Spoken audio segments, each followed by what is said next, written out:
sampai 14. Saya akan bacakan ayat yang ganjil, yang 9. Nanti Bapak Ibu Saudara bacakan yang 10. Kita baca secara bergantian.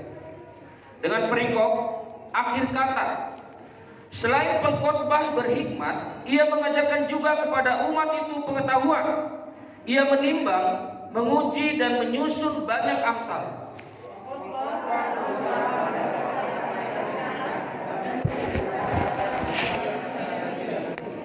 Kata-kata orang berhikmat seperti kusa dan kumpulan-kumpulannya seperti paku-paku yang tertancap diberikan oleh satu gembala.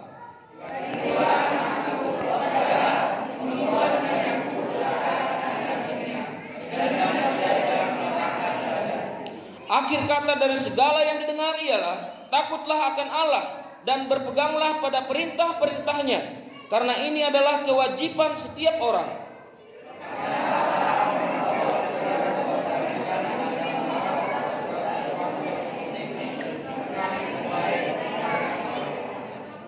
Ya, puji Tuhan, hari ini kita belajar dari firman Tuhan dari Pengkhotbah pasal 12 ayat yang ke-9 sampai 14.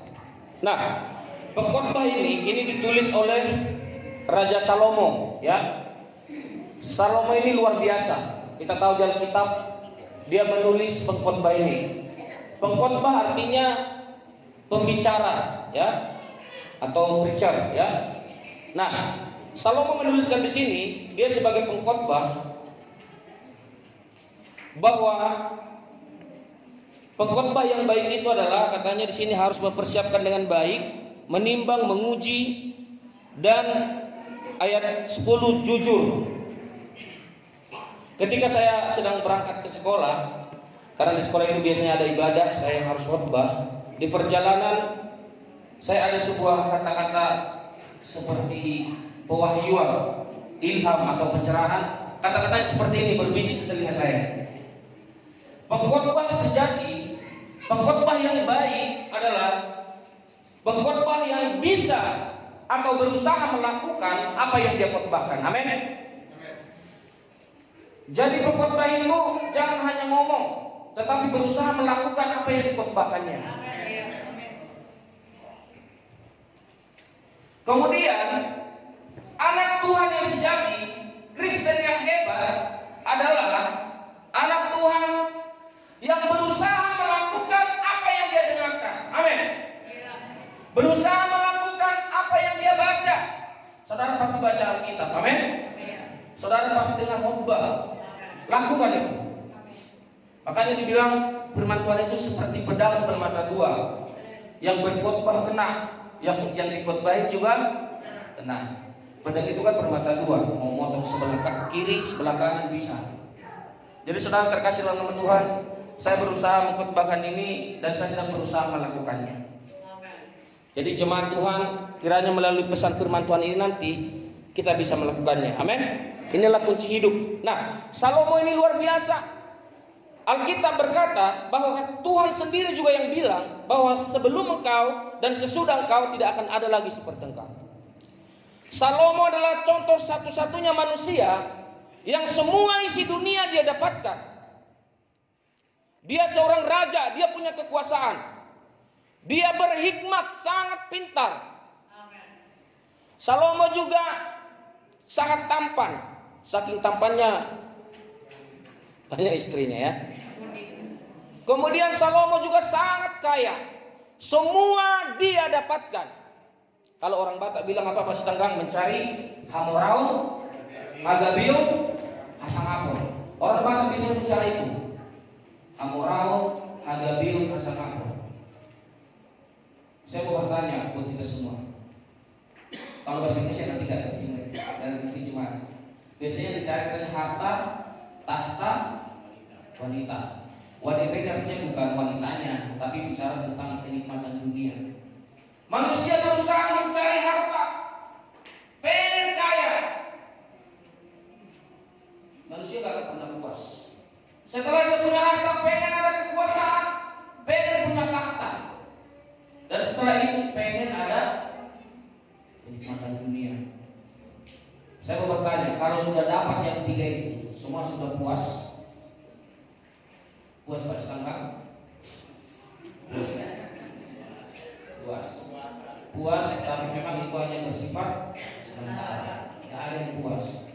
Bahkan Salomo, inilah nanti akan diajarkan buat kita. Jadi sebabnya kita sebagai anak Tuhan jangan hanya fokus mencari hal yang begitu. Amin. Semua manusia harus takut akan Tuhan. Jadi tema khotbah saya hari ini takut akan Tuhan. Nah, Salomo ini dia juga menulis Amsal. Kita tahu Amsal ini di sanalah banyak ilmu-ilmu kehidupan, ilmu-ilmu pengetahuan. Tadi ada satu lagu berkata, hati yang gembira adalah obat. Amin. Itu tulisan Salomo. Ada seorang motivator terkenal dulu yang kita kenal dengan Pak Mario Teguh, ya. Setelah diwawancarai, dia mengakui kata-kata hebat, kata-kata motivasi yang dia sampaikan ternyata dia banyak belajar dari Amsal. Di Amsal ada banyak ilmu-ilmu kehidupan, bacalah. Amin. Salomo tahu betul bagaimana menjalani hidup ini. Orang yang malas katanya, orang yang rajin, semua ada dibahas di Amsal. Bahkan banyak sekali di Amsal dikatakan takut akan Tuhan. Nanti kita akan pelajari. Nah, setelah Salomo menulis Amsal, dia juga menulis ada 3 kitab dia tulis, yaitu Kidung Agung. Nah, Kidung Agung kembali yang anak muda ini ya, pasti suka. Kidung Agung itu berbicara tentang perjalanan cinta Salomo. Dia juga mempelajari tentang perempuan-perempuan, saking banyaknya istrinya. Berapa istri Salomo? 300, 700 gundik-gundik. Kira-kira berapa itu semua? 1000 ya. Tapi saya cari satu aja susah banget. Salomo 1000 loh. Kasih kayak satu ya.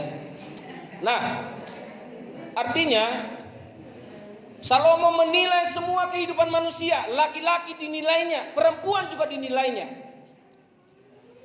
Dan ada satu cerita di Kidung Agung, ternyata dari sejarahnya, penulisannya, Salomo lebih menyukai namanya perempuan yang berkulit hitam. Ya. Jadi di sini cewek yang kulit hitam jangan harus semangat. Amin. Nah, Salomo itu belajar juga tentang cinta, belajar tentang hidup. Dan setelah semua dia pelajari, memang hebat di Salomo ini. Dia anak Daud.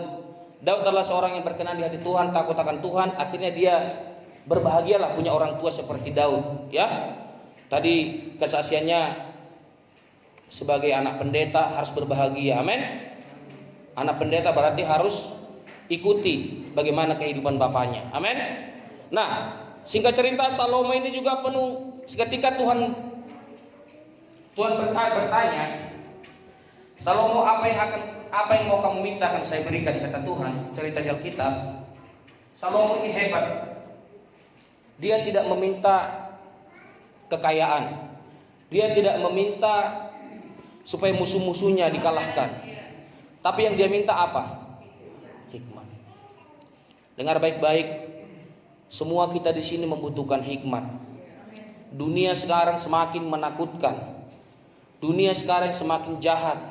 Dunia sekarang tidak posisi dalam aman. Tapi anak-anak yang takut akan Tuhan, Tuhan berikan hikmat. Banyak sekarang manusia sedang ketakutan. Kita sering melihat gempa bumi di mana-mana, banjir. Kemudian yang ditakutkan sekarang apa namanya itu? Penyakit apa itu? Virus corona. Semua sekarang ketakutan. Di supermarket, di tempat perbelanjaan, semua borong makanan. Jadi stok di rumahnya.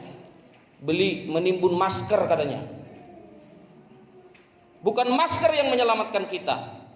Anak-anak Tuhan dengar baik-baik. Takutlah akan Tuhan, maka Tuhan akan menyertai engkau. Amin. Janji Tuhan, anak-anak Tuhan yang setia, yang taat, Tuhan menyertai. Penyakit sampah, penyakit apapun gak bisa mendatangi engkau. Waspada harus memang, berjaga-jaga harus. Tapi takut jangan, panik jangan. Jangan ikut-ikutan seperti orang dunia. Nanti Bapak Ibu pergi beli masker banyak-banyak ke rumah, enggak. Takutlah akan Tuhan. Amin. Nah, singkat cerita setelah Salomo menuliskan ini, saya mau jelaskan di sini, Salomo ini enggak ada lagi yang enggak dia dapat di dunia ini. Semua dia dapat. Ya. Dan dia juga menuliskan pengkhotbah ini. Dia seorang pengkhotbah, penulis. Saking pintarnya Salomo, ada sebuah buku menceritakan bahasa burung pun dia tahu. Burung lagi bersiul, dia tahu artinya. Hebat enggak?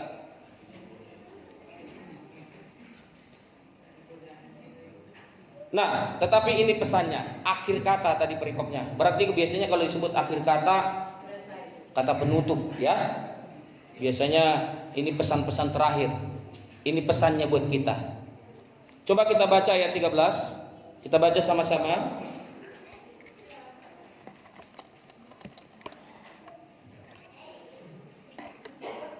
Pengkhotbah 12 ayat 13, kita baca sama-sama 1 2 ya. Akhir kata dari segala yang didengar ialah takutlah akan Allah dan berpeganglah pada perintah-perintahnya, karena ini adalah kewajiban setiap orang. Inilah pesan Salomo. Semua yang dia dapatkan gak ada yang bisa memuaskan dia. Kalau kita baca di Amsal katanya semuanya sia-sia. Semuanya kita di sini harus takut akan Tuhan dan berpegang pada perintahnya, karena ini adalah kewajiban. Coba katakan wajib. Harus. Kalau bahasa Batak ikon. Makanya ada pati palimahon kumtarot kelima. Bahasa Bataknya ikon pasangapom donatorasmu. Ikon-ikonnya harus. Kalau Tuhan katakan wajib, berarti kita tidak bisa menolak. Kita tidak bisa membantah, kita tidak bisa tawar-menawar. Firman Tuhan ya dan amin. Kalau ya pasti ya, kalau tidak tidak. Apa yang Tuhan katakan ya lakukan, amin. Apa yang Tuhan larang jangan lakukan. Perintah Tuhan salah satunya adalah supaya kita beribadah. Hari ini jemaat Tuhan yang sudah datang beribadah, saudara sedang melakukan firman Tuhan dan perintah Tuhan. Tepuk tangan buat kita semua. Takut akan Tuhan harus menjadi dasar, menjadi pegangan buat setiap kita pengikut Tuhan.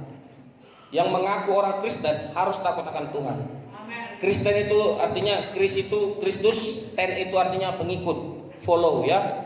Jadi semuanya kita di sini pengikut Kristus. Biarlah kita semuanya takut akan Tuhan. Amin. Nah, ini pesan Salomo, bahwa semuanya kita takut akan Tuhan dan berpegang pada perintahnya. Di Alkitab ada banyak perintah Tuhan dan banyak larangannya. Saudara sebagai jemaat yang sering beribadah, sudah berulang-ulang pengkhotbah Bapak Gembala di tempat ini yang mengkhotbahkan segala jenis firman Tuhan supaya kita lakukan. Ada banyak perintah, kita harus berpegang. Amin. Bahasa Bataknya tiup, jangan lepaskan. Pegang firman Tuhan, lakukan. Maka Tuhan menyertai kita. Ya, sehingga kita tidak takut lagi tentang hal apapun. Biarlah semuanya kita di sini takut akan Tuhan. Bukan takut virus corona, amin. Takutlah akan Tuhan. Apa sih yang disebut dengan takut akan Tuhan? Takut akan Tuhan bukan berarti kita takut dipukul Tuhan, takut dimarahi Tuhan, takut dihukum, bukan. Takut akan Tuhan artinya ada rasa hormat kita sama Tuhan. Amin. Ada rasa taat. Takut akan Tuhan berarti kita harus menjaga hidup kita. Jangan sampai hidup kita menyakiti hati Tuhan. Amin. Masalah boleh ada. Saya juga banyak masalah. Enggak masalah itu lagi. Ada masalah banyak. Ya. Kalau ada masalah ketawa mereka. Suara sini diketawain.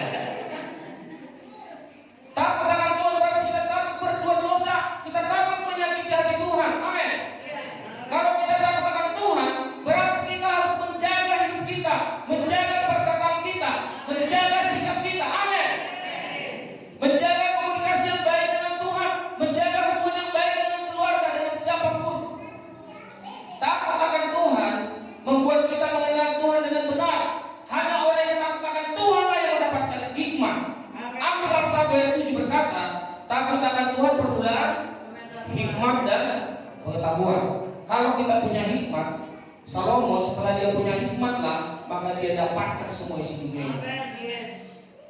Rasul Paulus berkata, kalau kita hanya fokus dengan kehidupan dunia, maka kita adalah orang yang paling, ada yang tahu? Yang paling malam. Ada yang? Ada nggak Bapak Ibu? Ada. Tahu? Kalau kita hanya fokus pengen kerja itu memang harus, tapi jangan fokus situ ya. Kalau dia dapat semuanya juga kita nggak pernah puas. Jangan kita semuanya takut akan Tuhan. Karena dalam hidup ini banyak habis, sedikit cukup. Makanya kita berkata, berikanlah makanan kami yang Bapak Ibu Saudara jemaat yang dikasihi Tuhan, biarlah semuanya kita takut akan Tuhan. Amin. Coba katakan, saya mau takut akan Tuhan. Masa hidup bahkan Salomo juga menulis, dan Daud banyak sekali dia tulis tentang takut akan Tuhan. Musa juga menuliskan banyak, di Ulangan, di Bilangan banyak sekali ya. Tapi saudara kalau pengen tahu, lihat aja di Alkitab, banyak takut akan Tuhan ya.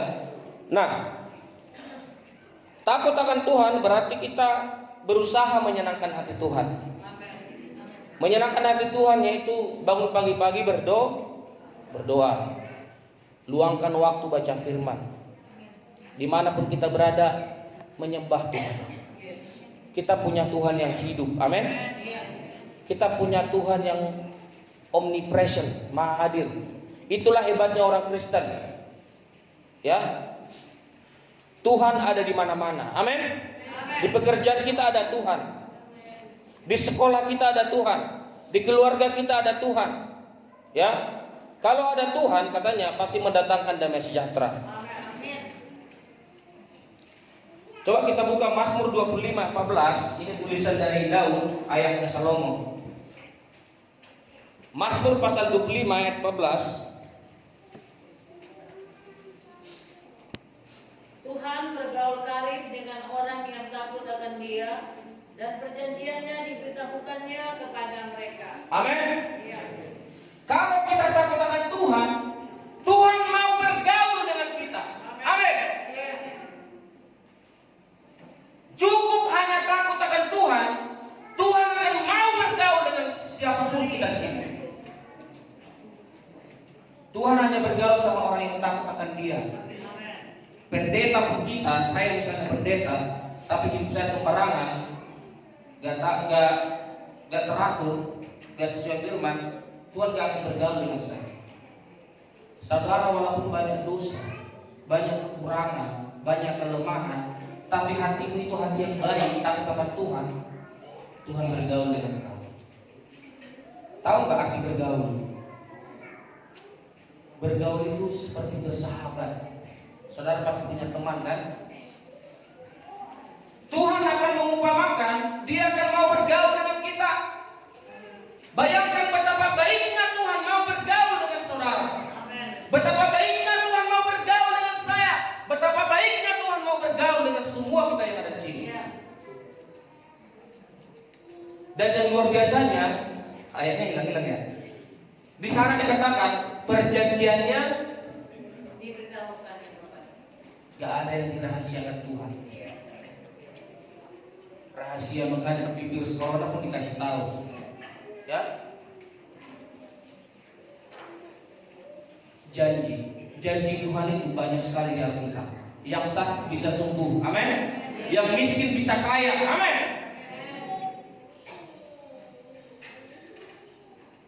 Banyak janji Tuhan di dalam Alkitab diberitahukannya kepada kita. Saya bersyukur kepada Tuhan. Dulu kalau lihat hidup saya sekarang, semuanya karena kemurahan Tuhan. Bapak Ibu Saudara yang terkasih dalam Tuhan, saya dulu seorang anak waktu di kampung bandel sekali. Sepertinya nggak punya masa depan lah. Dari SD saya sudah merokok, kelas 4 SD sudah merokok. Kemudian main judi. Saya dulu bisa main judi dari jam 8 malam sampai jam 10 pagi full. Main biliar, mabuk, mencuri, merampok. Masa lalu saya lah masih kecil. Ya. Tapi berjalannya waktu, ternyata Tuhan itu baik. Amin. Nah, singkat cerita, berjalannya waktu,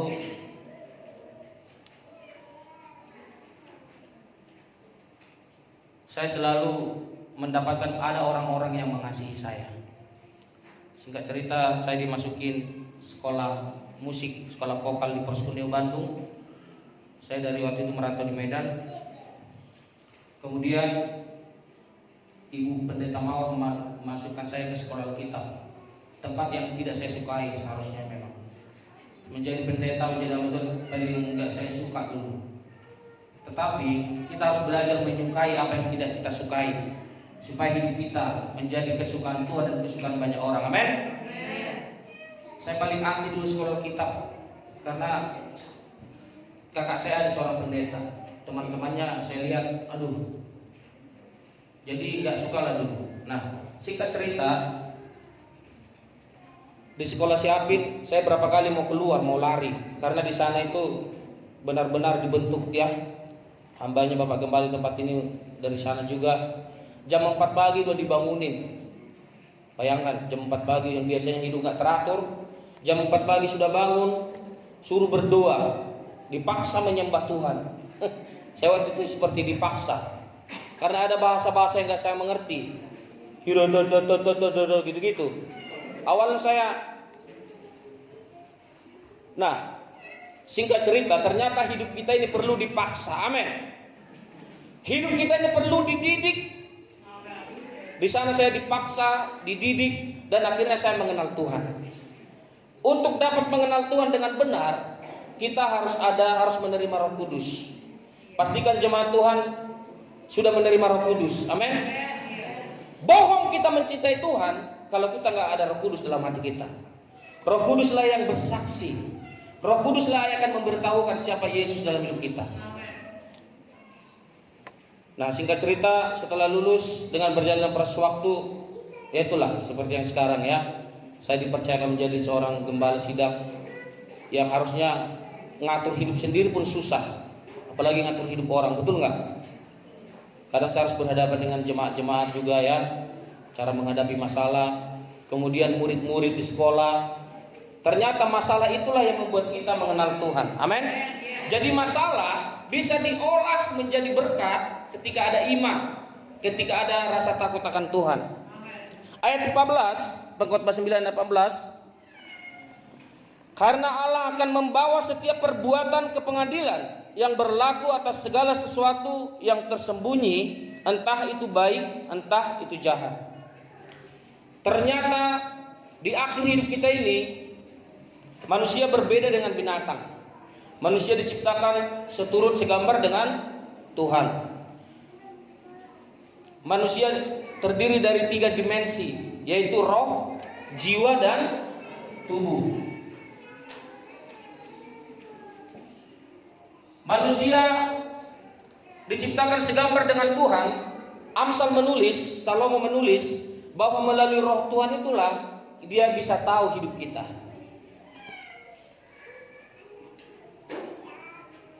Manusia terdiri dari apa tadi? Roh, jiwa, dan manusia tanpa roh jadi apa? Jadi mati. Kalau manusia tanpa jiwa jadi stres, jadi gila ya. Manusia tanpa tubuh jadi gentayangan, jadi begu ya. Itu sebabnya pastikan yang 3 ini ada dalam diri kita. Amin. Melalui roh, sebab Allah itu katanya roh. Siapa menyembah Tuhan harus menyembahnya dalam roh dan kebenaran. Itu sebabnya harus ada roh Tuhan, harus ada Roh Kudus yang membantu kita untuk bertemu dengan roh Tuhan. Roh Tuhan, roh itu sifatnya kekal. Ada ayat Alkitab sangat terkenal, Yohanes 3 ayat 16, karena begitu besar kasih Allah akan dunia ini, sehingga Ia telah mengaruniakan anaknya yang tunggal, supaya setiap orang yang percaya kepadanya tidak binasa, melainkan beroleh hidup yang kekal. Dengar baik-baik, jemaat yang dikasihi Tuhan. dalam diri kita ini ada roh. Amin. Setelah kita nanti meninggal, hanya dua kemungkinan, surga dan neraka. Dalam iman Kristen, yang mati pasti masuk surga. Saudara percaya nggak kalau mati nanti masuk surga? Boleh angkat tangannya? Gak semua. Pertanyaan sekali lagi. Saudara percaya nggak kalau mati masuk surga? Tepuk tangan buat kita semua. Harus percaya, jangan ragu-ragu. Masuk nggak ya? Masuk nggak ya? Ya. Hidup kita ini, Alkitab berkata hidup kita hanya 70. Kalau kuat 80. Lebih dari situ bonus. Ya. Dan setelah itu akan mati. Semua manusia pasti meninggal, pasti mati. Ya. Manusia serohani apapun pasti manusia sekaya apapun pasti manusia sepintar apapun, seterkenal apapun, sekaya apapun, secantik apapun, seganteng apapun, sehebat apapun, pasti Ada lagu bakat yang begini apa? Tu dia ho duma te ho anusima. Ini lagu ini pendek tapi menyentuh. Kemana kita sebenarnya? Roh itu tadi sifatnya makanya Tuhan gak mau rohnya itu kekal di neraka. Dia mau merebut rohnya itu masuk ke surga. Amin. Saudara punya roh.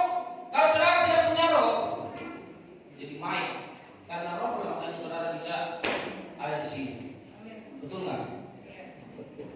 Jangan main-main sebagai orang Kristen. Hidup Kristen tidak boleh sembarangan. Amin. Hidup orang Kristen tidak boleh semaunya. Mau ibadah boleh, mau ibadah nggak boleh, suka-sukanya. Hidup kita harus tertib, harus teratur, amin. Karena Tuhan suka hal yang begini. Hidup kita harus teratur, saudara. Bangun pagi-pagi harus berdoa. Tadi WA kita mungkin lebih nanya, sudah bersyukur belum? Sudah berdoa belum? Pastikan bangun pagi-pagi, bangun bersyukur berdoa. Jangan langsung cari handphone. Udah ada WhatsApp yang masuk gak ya? Berdoa dulu, baca kita, amin. Nah, roh itu tuh sifatnya kekal. Yesus tidak mau rohnya itu ke neraka. Itu sebabnya dia mau rohnya itu kembali ke surga. Dan Yesus berkata, akulah jalan kebenaran dan hidup. Jadi supaya kita mengenal Tuhan dengan benar, Salomo mengajarkan kita harus takut akan Tuhan. Amin. Sebab hanya orang yang takut akan Tuhanlah yang akan mengenal Tuhan dengan benar dan menerima janji Tuhan.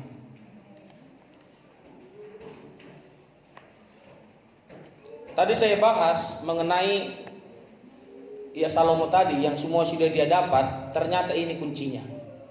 Coba kita buka Amsal 22 ayat yang keempat.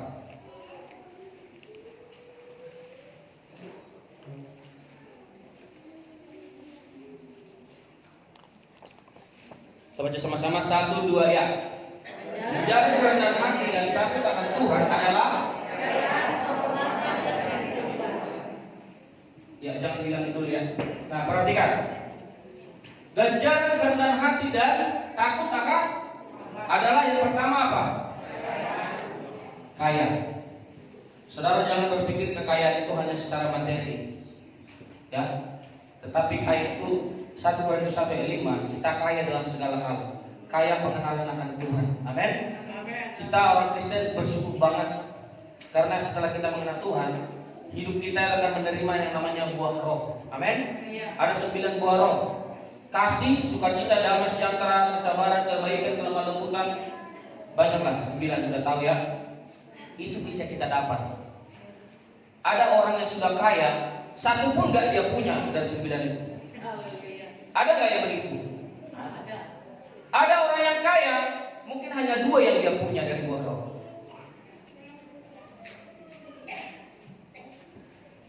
Tetapi orang yang takut akan Tuhan, mengenal Tuhan dengan benar, kita diberikan kasih, amin. Sehingga kita boleh saling mengasihi. kita memperoleh damai sejahtera. Hidup yang paling indah adalah damai sejahtera. Amin. Kita enjoy, kita happy menjalani hidup ini. Nah, kemudian kehormatan. Kalau hidup kita takut akan Tuhan, percayalah kita akan dihormati orang. Ada banyak kesaksian. Biasanya orang bilang kalau disebut Kristen, oh, agama-agama yang lain. Biasanya kalau dengar kata Kristen, mereka hormat. Karena Kristen itu identik dengan kasih, ya. Nah, kita akan menerima kehormatan. Artinya hidup kita ini menjadi berkat bagi orang lain. Kalau kita takut akan Tuhan, karena manusia kan membutuhkan hormat, ya. Kalau kita takut akan Tuhan, kita akan terima ini. Kemudian yang terakhir, kehidupan. Saudara, dalam hidup ini memang hanya dua kebutuhan. Kebutuhan rohani dan jasmani. Jangan hanya miliki satu kebutuhan. Dua-duanya harus kita punya. Itu sebabnya kuncinya Salomo bilang takutlah akan Tuhan. Kalau saudara takut akan Tuhan, saudara akan suka berdoa. Amin. Kalau saudara takut akan Tuhan, saudara akan suka beribadah.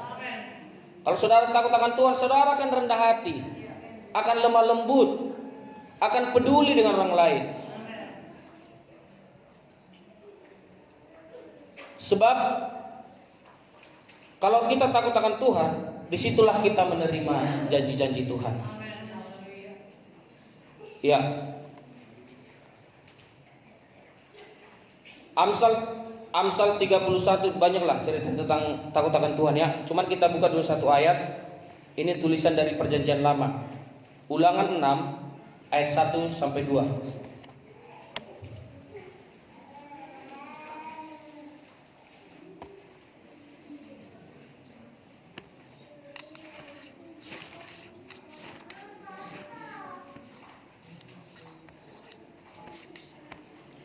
Ulangan pasal 6 ayat 1 sampai 2, firman Tuhan, inilah perintah, yakni ketetapan dan peraturan yang aku ajarkan kepadamu atas perintah Tuhan Allahmu, untuk dilakukan di negeri kemana kamu pergi untuk mendudukinya, supaya seumur hidupmu engkau dan anak cucumu takut akan Tuhan Allahmu, dan berpegang pada segala ketetapan dan perintahnya yang kusampaikan kepadamu, dan supaya lanjut umurmu. Ya. Kita bersyukur, ya. Tadi kita lihat ada cucu Bapak Gembala bertambah. Tepuk tangan buat Bapak Gembala kita. Selamat buat Bapak Ibu Gembala atas kelahiran cucunya yang keempat, ya Pak. Ya, yang keempat. Alkitab berkata mahkota orang tua itu adalah apa disebut? Anak cucu, ya. Uban katanya kan. Dan anak cuculah warisannya katanya Alkitab. Kebahagiaan kita sebagai manusia ketika kita sudah beranak cucu, ya, keluarga kita semua aman semua. Tapi itu yang saya bilang tadi, umur manusia ada batasnya. Mohon maaf, gak selamanya saudara kita bisa lihat Bapak Gembala di tempat ini, karena usia beliau bertambah. Kalau umur kita bertambah, berarti masa hidup kita di dunia ini berkurang, semakin mendekat. Jadi tolong buat kita semua di sini, yang ditulis di ulangan ini tulis oleh Musa, ya. Dikatakan bahwa semuanya kita harus mengajarkan kepada anak cucu kita, yaitu hanya satu yang diajarkan di sini. Tadi dibilangnya takut akan Tuhan dan berpegang pada perintahnya, itu doang. Jadi tolong jemaat yang dikasih Tuhan, dimanapun kita berada, di pekerjaan kita, di keluarga kita, dimanapun kita berada, dalam tetangga, milikilah hati yang takut akan Tuhan. Karena kalau kita hati takut akan Tuhan, akan ada buahnya. Amin. Karena orang Kristen itu identik dengan berbuah, ya. Hanya dua buah yang Tuhan inginkan dalam hidup kita. Yang pertama, buah pertobatan. Karena manusia cenderung jatuh dalam dosa. Itu sebabnya kita harus setiap hari bertobat. Kalau ada kesalahan, mengakui, minta ampun sama Tuhan. Nah, buah pertobatan inilah yang akan menghasilkan buah Roh Kudus tadi. Kemudian buah yang kedua adalah buah jiwa. Amin. Sama-sama katakan buah jiwa. Amanat Agung berkata, karena itu pergilah, beritakanlah Injil. Artinya kita harus menjadi saksi, kita harus menginjil, kita harus membawa jiwa mengenal Tuhan. Karena banyak di luar sana yang tidak mengenal Tuhan. Dan orang-orang yang tidak mengenal Tuhan inilah yang sekarang sedang ketakutan. Saudara, kalau saudara tidak ketakutan lagi, sudah punya iman, beritakanlah bagi orang lain. Ya, hidup kita ini harus berbuah. Iman tanpa perbuatan katanya adalah mati. Itu sebabnya saya pastikan semuanya kita di sini setelah mengenal Tuhan harus ada buahnya. Harus takut akan Tuhan. Amin. Oke, saya undang para pemain musik boleh maju ke depan. Hidup kita harus takut akan Tuhan. Haleluya. Hidup kita ini harus jadi berkat, ya. Ada satu lagu coba kita nyanyikan. Hidup ini harus jadi berkat. Ya, sambil pemain musik siap-siap, saya mau berpesan buat kita semua yang hadir di sini. Kalau kita takut akan Tuhan, kita akan punya hikmat menghadapi masalah. Amin. Mungkin ada masalah dalam rumah tangga, masalah mengenai suami, mengenai istri, mengenai anak, mengenai pekerjaan. Tuhan akan berikan hikmat bagaimana cara menghadapi. Amin. Ketika saya mengalami masalah yang ini, masalah yang itu, Tuhan berikan hikmat bagaimana cara menghadapinya. Sehingga sampai sekarang saya boleh tetap dalam penyertaan Tuhan.